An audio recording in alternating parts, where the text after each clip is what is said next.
자, 영상을 시작하자마자 단도직입적으로 말씀드리면 제가 얼마 전에 역대급으로 유용한 책을 찾았거든요. 오늘은 그 책을 소개해 드릴게요.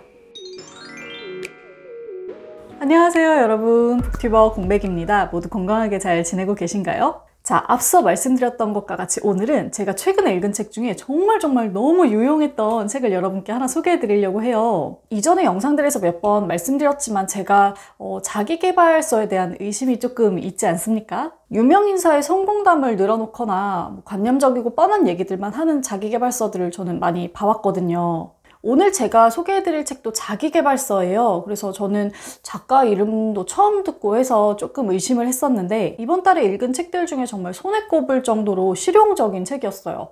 최근에 저의 생활 루틴을 정말 많이 바꿔놓은 책입니다. 소개해드릴게요. 찰리 길키의 빅워크입니다.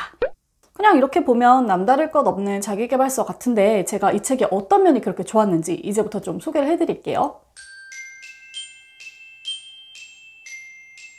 우리가 흔히 목표, 비전, 계획 이런 얘기들을 하잖아요. 즉 우리가 어느 시점에서 이루고 싶거나 이뤄야 하는 것들을 말하죠. 그런데 목표를 세워보신 분들은 알겠지만 아무리 초기 단계의 목표를 열심히 세워놔도 이 목표나 비전이 끝이 보이지가 않아요. 중간에 어떤 이유에서든 흐지부지하게 되거나 포기하게 되는 경우가 많죠. 특히 현실의 돈벌이나 일상에 밀려서 결국 나중에는 이건 내 꿈이야, 버킷리스트야 이런 이름 아래 묻혀버리게 되는 겁니다. 즉 어떤 목표가 시작만 있고 끝이 없다는 얘기예요. 그냥 이렇게 막연한 어떤 버킷리스트를 현실에 끌어와서 정말로 추진을 하기 위해서는 이 비전이나 버킷리스트 자체를 프로젝트화하는 작업이 필요하다고 이 책은 이야기하고 있습니다. 예를 들어볼게요. 만약에 제 꿈이 작가 되기, 유기견 지원 사업 하기라고 쳐볼게요. 이건 저의 정말 큰 목표이자 버킷리스트예요. 그런데 이 꿈, 이 비전만으로는 너무 막연하죠. 내가 어떤 과정을 거쳐야 될지, 얼마만큼의 자원과 시간이 들어갈지, 내가 기존에 하고 있는 일상적인 일들과 돈벌이들과 어떻게 이 일을 조율해 나가야 될지, 이런 현실적인 문제들을 반영하고 있지 않기 때문에 이 꿈이 너무나 막연한 거예요. 그렇기 때문에 정말 하고 싶지만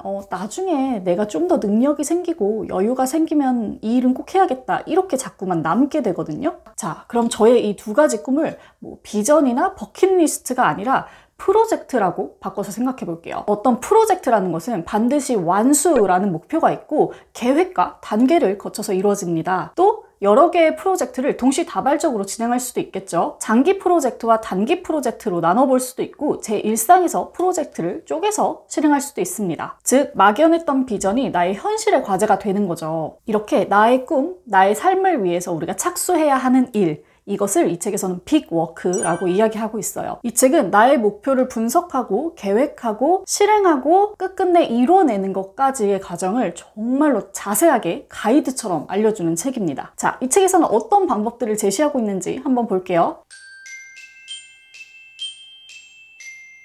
자신의 비전을 프로젝트화하기 위한 방법이 이 책에 굉장히 많이 실려 있는데 제가 특별히 인상 깊었던 것 몇 가지를 그림과 함께 알려드릴게요.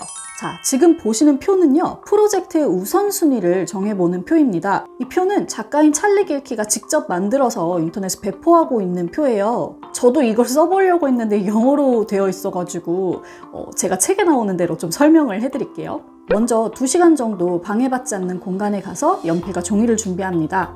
그리고 자신이 하고 싶은 아이디어와 프로젝트 목록을 모두 적어요. 방 치우기처럼 단기 목표도 좋고요. 책 출간하기 같은 장기 목표도 좋아요. 모두 적습니다. 이후 책에 나오는 순서대로 우선순위를 가리는 과정을 거쳐 3개에서 5개 정도의 프로젝트를 선정합니다. 목표를 3-4개 정도만 선정하는 이유는요, 우리가 실제로 들일 수 있는 시간과 자원, 노력을 고려해야 하기 때문입니다. 자, 다음에는 적어놓은 목표를 좀 더 다듬어 볼게요. 다음과 같은 방식을 고려하여 다듬어 봅니다. 첫 번째, 동사를 활용해 목표를 수정합니다. 예를 들면 작가 이렇게 쓰는 것보다는 책을 출판한다 이렇게 쓰는 게 좋다는 거죠. 두 번째, 마감을 정합니다. 마감을 정하는 건 정말 중요하다고 이 책에서는 여러 번 강조해요. 목표를 이루기 위한 합리적인 시간을 계산해서 마감일을 정해봅니다. 세 번째, 현실을 점검하라. 우리는 이 프로젝트만 하는 게 아니라는 걸 명심하고 현실적으로 시간 안배를 해야 합니다. 네 번째, 목표를 단순하게 유지하라. 목표를 정형화하는 과정입니다. 예를 들어 제가 작가가 되는 게 꿈이라면 어떤 유형의 원고와 기획서를 얼마나 써서 언제까지 어디에 투고한다 이런 식으로 구체화를 하는 거죠. 자, 이후에는 실질적으로 타임테이블을 짭니다. 이 책에서는 한 프로젝트를 연간, 분기, 월간, 주간, 2시간, 15분의 단위로 나누길 권장해요. 2시간 혹은 15분 같은 짧은 단위의 블록들 안에서 단기 계획을 정한 후에 점점 확장시켜 나가는 거죠. 그러면 이렇게 피라미드 형식의 계획표가 완성됩니다. 이 세부 사항을 작성한 후 프로젝트를 향해 구체적인 한 걸음들을 내딛는 거죠.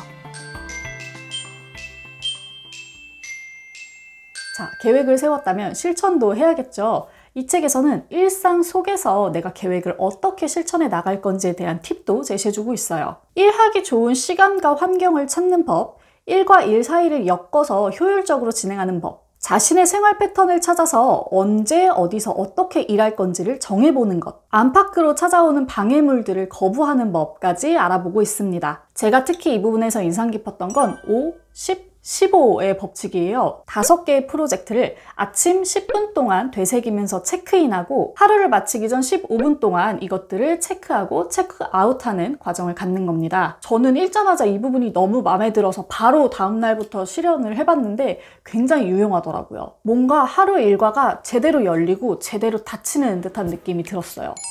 네, 지금까지 이 책 빅워크에서 굵직굵직하게 인상 깊었던 부분들만을 여러분께 소개해드렸습니다. 근데 솔직히 좀 아쉬워요. 왜냐면 정말 많은 게 들어있는데 여러분한테 다 전달드릴 수가 없어서.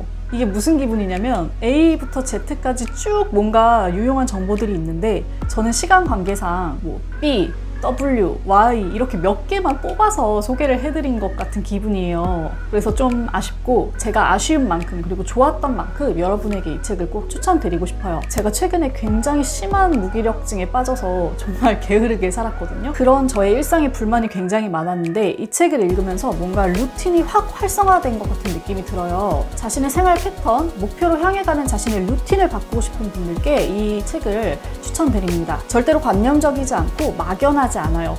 하나하나 내가 할 수 있는 것들을 제시해주고 있는 책이니까 아마 많은 도움이 되실 거예요. 여러분도 이 책과 함께 뭔가 막연했던 목표를 좀 완주해 보시길 권해드립니다. 지금까지 찰리 길키의 빅워크 소개해드렸습니다. 저는 이만 물러갈게요. 여러분 모두 책 읽는 시간 되세요. 안녕.